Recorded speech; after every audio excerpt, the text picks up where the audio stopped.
কালের কণ্ঠের দুপুরের সংবাদে স্বাগত জানাচ্ছি। আপনাদের সাথে আছি আমি তারতিবা ফারুহি। শুরুতেই সংবাদ শিরোনাম।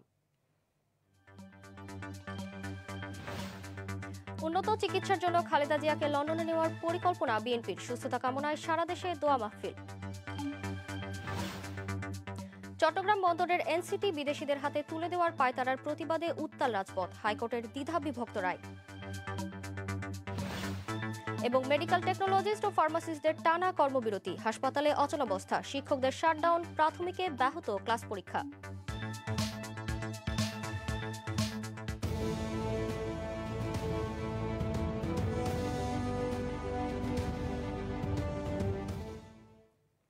শুনছিলেন শিরোনাম, এবার বিস্তারিত।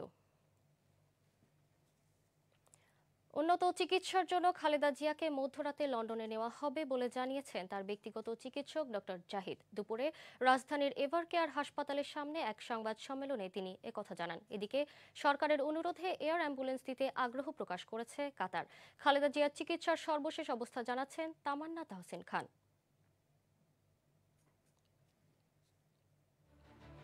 12 দিন ধরে চিকিৎসাধীন রয়েছেন সাবেক প্রধানমন্ত্রী ও বিএনপি চেয়ারপারসন খালেদা জিয়া। বেলা 11টায় তাকে দেখতে এভারকেয়ার হাসপাতালে ঢোকেন যুক্তরাজ্যের বিশেষজ্ঞ চিকিৎসক রিচার্ড বিল। দেশীয়, চীন ও যুক্তরাজ্যের চিকিৎসক টিমের তত্ত্বাবধানে চলছে তার চিকিৎসা। এয়ার অ্যাম্বুলেন্স পাঠাতে প্রস্তুত কাতার। খালেদা জিয়ার অবস্থা অপরিবর্তিত রয়েছে বলে জানিয়েছেন দলের সিনিয়র যুগ্ম মহাসচিব রুহুল কবির রিজভী। তবে চিকিৎসকরা জানিয়েছেন তিনি চিকিৎসায় সাড়া দিচ্ছেন। প্রতিটি মসজিদে মসজিদে দোয়া এবং মোনাজাত করা হবে তার দ্রুত সুস্থতার জন্য। তার চিকিৎসা নিয়ে তিনি উদ্বিগ্ন। দেশের মানুষের পক্ষে, জনগণের পক্ষে, দেশের সুস্থতার জন্য তিনি খুবই সুচিন্তিত। এসএসএফ এর নিরাপত্তা প্রোটোকল অনুযায়ী হাসপাতালটির কাছের দুটি মাঠে বাংলাদেশ সেনাবাহিনী ও বিমান বাহিনীর হেলিকপ্টারের পরীক্ষামূলক অবতরণ উড্ডয়ন করা হয়েছে। সাবেক প্রধানমন্ত্রী ও বিএনপি চেয়ারপারসন খালেদা জিয়ার রোগমুক্তি কামনা করে আগামী শুক্রবার বাদ জুমা দেশের সকল মসজিদে দোয়ার আহ্বান জানিয়েছে অন্তর্বর্তী সরকার। বৃহস্পতিবার সকাল থেকেও দোয়া মাহফিল সহ নানা কর্মসূচি পালন করে বিএনপি। তামান্না তাহসিন খান, কালের কণ্ঠ। বিএনপির ভাইস চেয়ারম্যান শামসুজ্জামান দুদু বলেছেন, খালেদা জিয়াকে অনুসরণ করা মানে দেশের গণতন্ত্রকে অনুসরণ করা। খালেদা জিয়া দেশকে স্বৈরতন্ত্রের হাত থেকে রক্ষা করতে বারবার লড়ে গেছেন। সকালে জাতীয় প্রেস ক্লাবে এক অনুষ্ঠানে বক্তব্যকালে তিনি এই মন্তব্য করেন। এ সময় খালেদা জিয়ার সুস্থতায় দেশবাসীর কাছে দোয়া চান এই বিএনপি নেতা। এই মানুষটা হচ্ছে যখন আসে বাংলাদেশ আসে, তিনি সুস্থ থাকলে বাংলাদেশ সুস্থ থাকছে। এই মানুষটার অনুসরণ করলে বাংলাদেশকে, গণতন্ত্রকে, স্বাধীনতাকে অনুসরণ করা। সেই জন্য যেখানে আমরা আছি, আসুন আমরা তার জন্য দোয়া করি। অন্তর্বর্তী সরকারের শপথ ও গঠনকে বৈধ ঘোষণা করে হাইকোর্টের আদেশের বিরুদ্ধে করা লিভ টু আপিল খারিজ করে দিয়েছেন আপিল বিভাগ। সকালে প্রধান বিচারপতি ডক্টর সৈয়দ রেফাত আহমেদের নেতৃত্বে আপিল বিভাগেই আদেশ দেন। জনগণের সার্বভৌম ক্ষমতার ভিত্তিতেই বর্তমান সরকার গঠিত হয়েছে বলে মন্তব্য করেন আইনজীবী শিশির মনির। ঐক্যমত্যের ভিত্তিতেই অন্তর্বর্তী সরকার গঠিত হয়েছে বলে জানিয়েছেন ব্যারিস্টার রুহুল কুদ্দুস কাজল।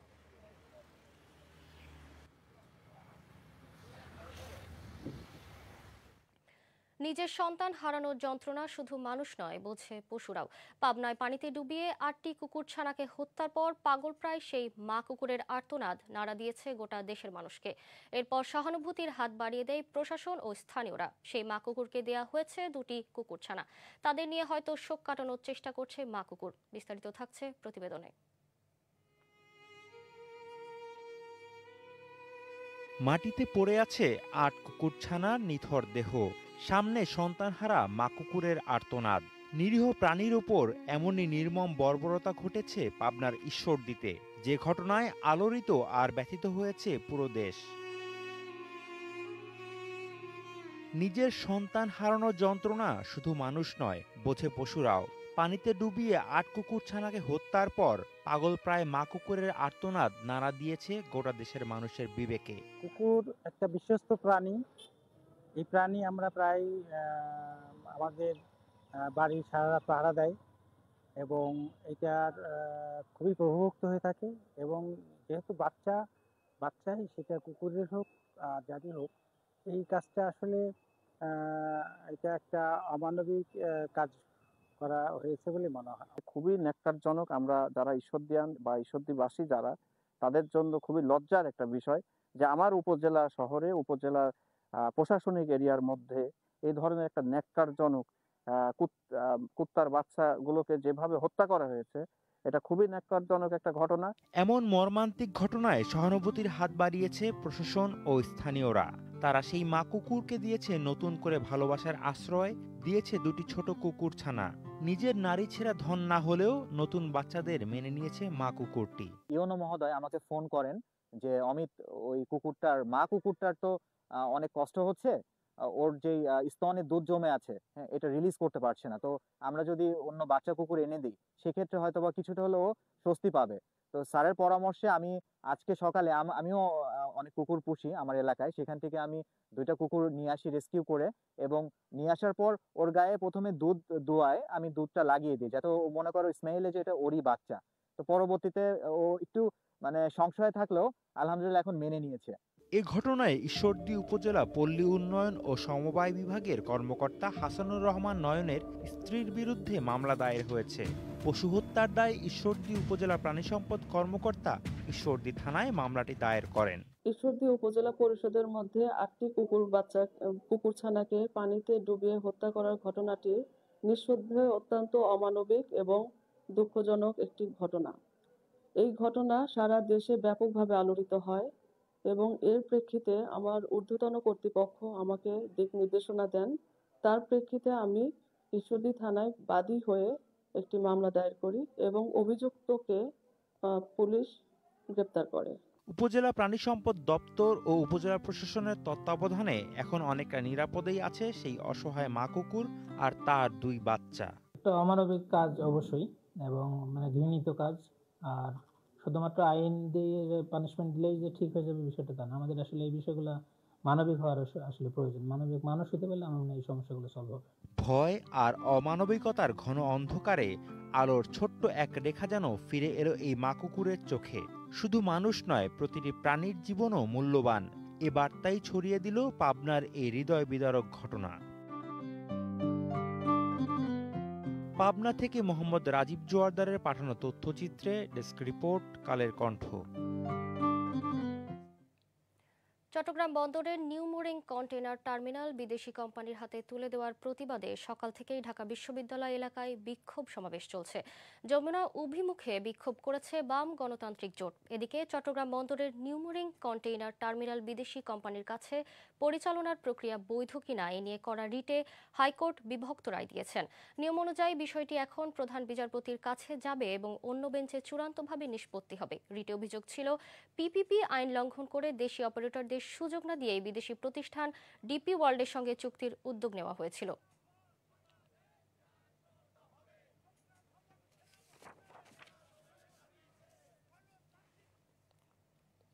আপনারা আমাদেরকে ভেবেছেন যে যা বোঝাবেন তাই আমরা মেনে নেব। আমরা আমাদের যে উপদেষ্টা মন্ডল রয়েছে তাদেরকে বলতে চাই, আপনার সময় থাকতে সোজা হয়ে যান, সময় থাকতে সোজা হয়ে যান। কারণ শেখ হাসিনা যেমন বঙ্গোপসাগরের উপর দিয়ে পালিয়েছিল, আপনারা বঙ্গোপসাগরের উপর দিয়ে পালাতে পারবেন না। 10ম গ্রেডের দাবিতে দ্বিতীয় দিনের মতো ঢাকা মেডিকেল কলেজ হাসপাতাল সহ সারা দেশে সব সরকারি হাসপাতালে অর্ধদিবস কর্মবিরতি পালন করেন মেডিকেল টেকনোলজিস্ট ও ফার্মাসিস্টরা। সকাল 8টায় শুরু হয়ে কর্মসূচি চলে বেলা 11টা পর্যন্ত। এর আগে 30 নভেম্বর 2 ঘন্টা ও 3 নভেম্বর অর্ধদিবস কর্মসূচি পালন করেন তারা। আন্দোলনের নেতারা জানান, হাসপাতালের জরুরি বিভাগ এই কর্মবিরতির আওতার বাইরে থাকবে।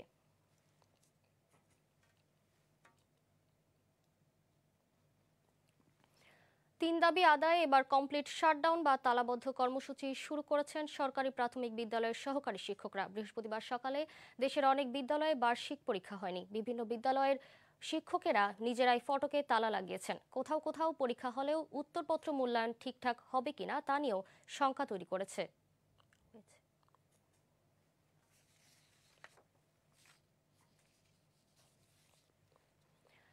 কুমিল্লার হোমনায় উপজেলা সহকারী কমিশনারের গাড়ির চাপায় 2 বছরের ফাইজা আক্তারের মৃত্যুতে এলাকায় নেমে এসেছে শোকের ছায়া। মায়ের চোখের সামনে মুহূর্তেই প্রাণ হারায় ফুটফুটে শিশুটি। প্রত্যক্ষদর্শীরা বলছেন, হঠাৎ গাড়ির সামনে চলে এলে গাড়িটি তাকে পিষে দেয়। ঘটনার পর থেকেই পলাতক গাড়ির চালক। এদিকে ন্যায় বিচার দাবি করছে পরিবারটি। পুলিশ জানিয়েছে, লিখিত অভিযোগ পেলে আইনগত ব্যবস্থা নেওয়া হবে। বিস্তারিত থাকছে প্রতিবেদনে।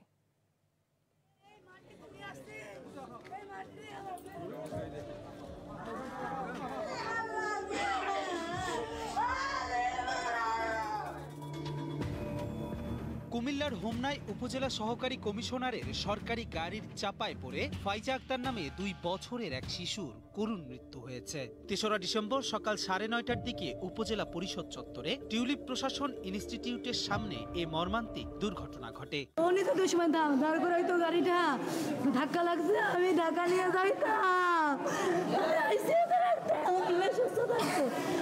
উপর থেকে চড়ে এতটুকু একটা শরীর, এতটুকু একটা শরীর।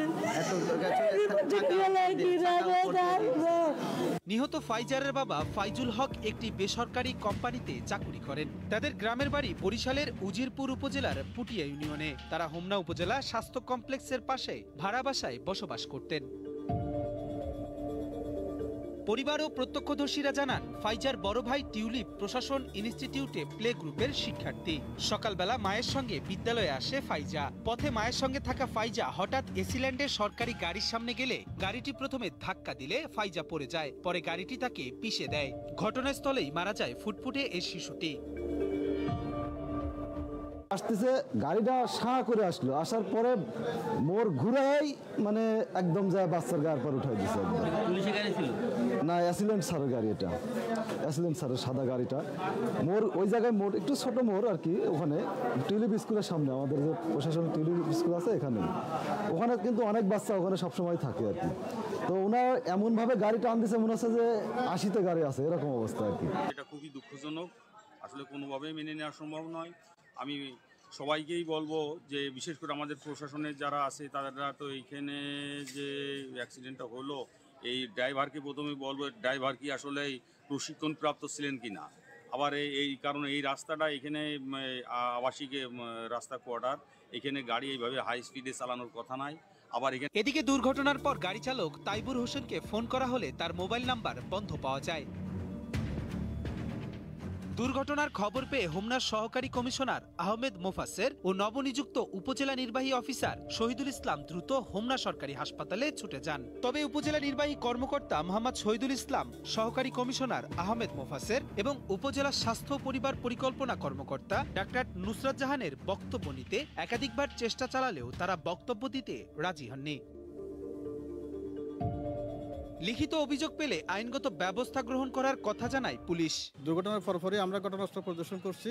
আমরা মেডিকেলে শিশু ফাইজার মৃতদেহ সুরতল প্রতিবেদন প্রস্তুত করছি। আমরা অভিযোগ প্রাপ্তি সাপেক্ষে আইনগত ব্যবস্থা নিব। ঘটনার পরপরই গাড়ি চালকের সর্বোচ্চ শাস্তি দাবি করে বিক্ষোভ মিছিল করেছেন বিক্ষুব্ধ জনতা। তাসিন তিহামির পাঠানো তথ্যচিত্রে ডেস্ক রিপোর্ট, কালের কণ্ঠ। রাজধানী ঢাকাসহ আশেপাশের এলাকায় আবারও ভূমিকম্প অনুভূত হয়েছে। এ নিয়ে 14 দিনের ব্যবধানে দেশে 6 বার ভূকম্পন অনুভূত হলো। বৃহস্পতিবার সকাল 6:15 এই কম্পন অনুভূত হয়। আবহাওয়া অধিদপ্তর জানিয়েছে, এবারও ভূমিকম্পের উৎপত্তিস্থল ছিল নরসিংদী। রিক্টার স্কেলে এর মাত্রা 4.1। এর আগে গেল 21 নভেম্বরের শক্তিশালী ভূমিকম্পে প্রাণ হারান 10 জন, আহত হন 6 শতাধিক মানুষ।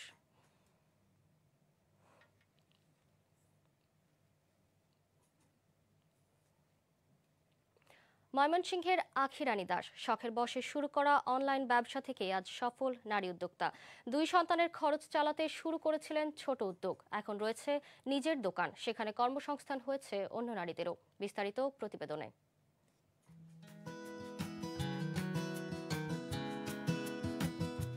শখের বসে শুরু করা অনলাইন ব্যবসা থেকে আজ সফল উদ্যোক্তা ময়মনসিংহের আখি রানী দাস। সন্তানদের খরচ চালাতে শুরু করেছিলেন অনলাইন ব্যবসা, সেখান থেকেই বাজিমাত। জার্নিটা এতটা সহজ ছিল না। আমি যখন অনলাইনে বিজনেসটা শুরু করি, একদম অল্প পুঁজি নিয়ে ঘরে বসে অনলাইন বিজনেসটা করি।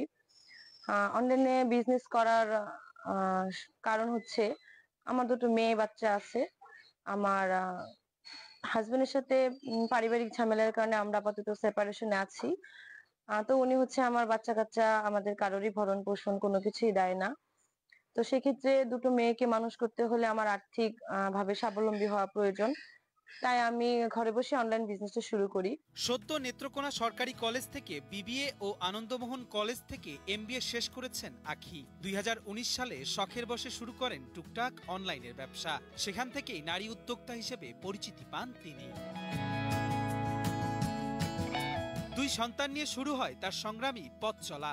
সে তার অনলাইন ব্যবসায় পুরোপুরি মনোযোগ দেন। ব্যবসায় ধীরে ধীরে সফলতা আসতে থাকলে সে একটি দোকান নেয়ার সিদ্ধান্ত নেন।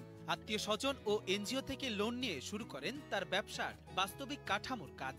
এখন তার দোকানটিতে কর্মসংস্থান হয়েছে অন্যেরও। তার দোকানে পাওয়া যায় সকল প্রকার বাটার, চিজ, ক্রিম, সুইট বল সহ জন্মদিনের সকল উপকরণ। আমার কাছে তো তখন সেই পরিমাণ পুঁজি ছিল না। আমি বিভিন্ন ব্যাংক, এনজিও, আত্মীয় স্বজন সবার কাছ থেকে নিয়ে আমার এই শপটা পরিচালনা শুরু করি। তখন অল্প অল্প প্রোডাক্ট নিয়ে শুরু করি। এখন আস্তে আস্তে একটু একটু করে বাড়াচ্ছি। এখনো আমার ঋণ যেগুলা নেওয়া আছে ওগুলো এখনো শেষ হয় নাই। আশা করি শেষ হয়ে যাবে। আখি রানীর স্বপ্ন সে তার ব্যবসাকে আরো বড় করবেন। সেই সাথে তার মতো উদ্যোক্তা হতে আগ্রহীদের ভবিষ্যতে সহযোগিতা করার ইচ্ছা আছে তার। আমি চাই আমার মতো সমাজে যারা আছে তারা যেন আমাকে দেখে ইন্সপায়ার হয় বা আমি তাদের সাহায্য করতে পারি, যে কিভাবে একজন নারী উদ্যোক্তা হতে হয়, কিভাবে তাদের নিজের পায়ে দাঁড়াতে হবে। আমি যদি পারি আমার যতটুকু সম্ভব আর্থিক মানসিকভাবে, যখন আমি পারবো তখন আমি অবশ্যই তাদেরকে সাপোর্ট করব।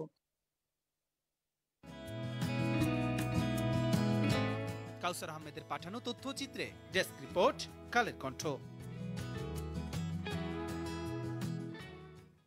এবার আন্তর্জাতিক সংবাদ।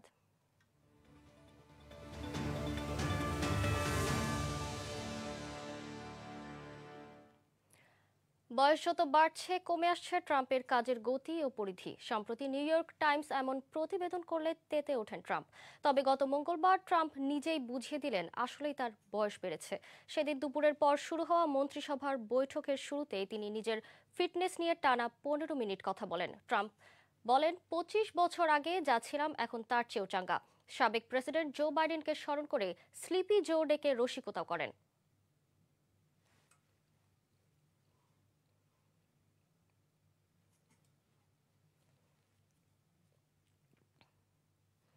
এবার বিনোদনের সংবাদ।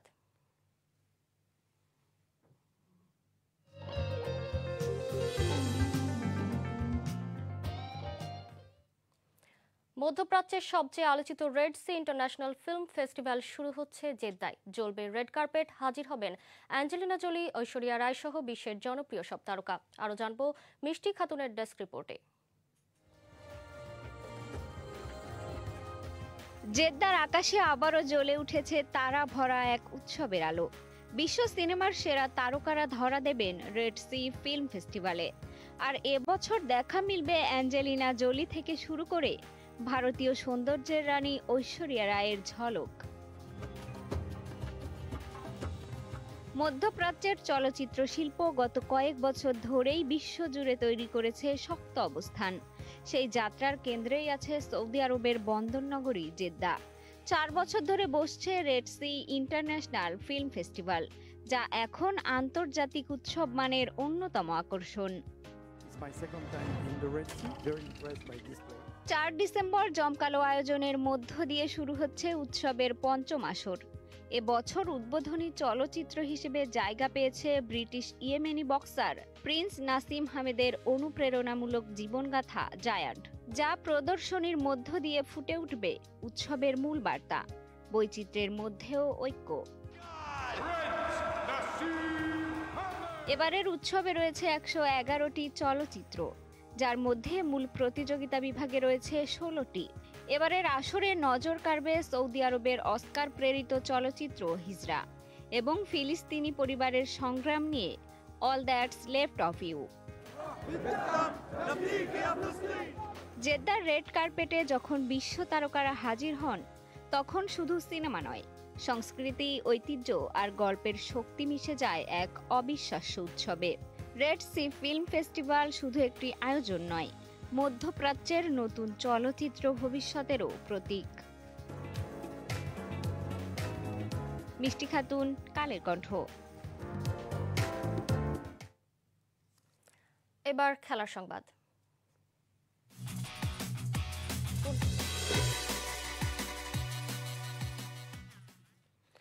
হাঁটুর চোট এখনো পুরোপুরি সেরে ওঠেনি, তবুও মাঠে দেখা গেল অন্য এক নেইমারকে। বুধবার জুভেন্তুসের বিপক্ষে পরিচিত জাদু দেখালেন তিনি। দ্বিতীয়ার্ধে মাত্র 17 মিনিটের ব্যবধানে হ্যাট্রিক করে সান্তোসকে 3-0 ব্যবধানে জিতিয়ে দিলেন ব্রাজিলিয়ান মহাতারকা। কয়েক ম্যাচ ধরে ব্যথা নিয়ে খেলছেন 33 বছর বয়সী নেইমার। ESPN জানায় মৌসুম শেষে নেইমারের অস্ত্রোপচারের প্রয়োজন হতে পারে।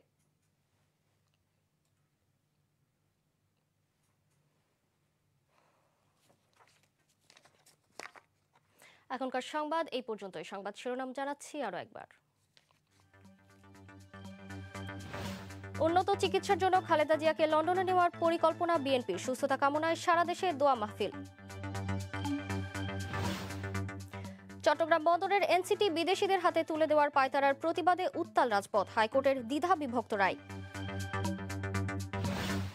এবং মেডিকেল টেকনোলজিস্ট ও ফার্মাসিস্টদের টানা কর্মবিরতি, হাসপাতালে অচলাবস্থা, শিক্ষকদের শাটডাউন, প্রাথমিকে ব্যাহত ক্লাস পরীক্ষা।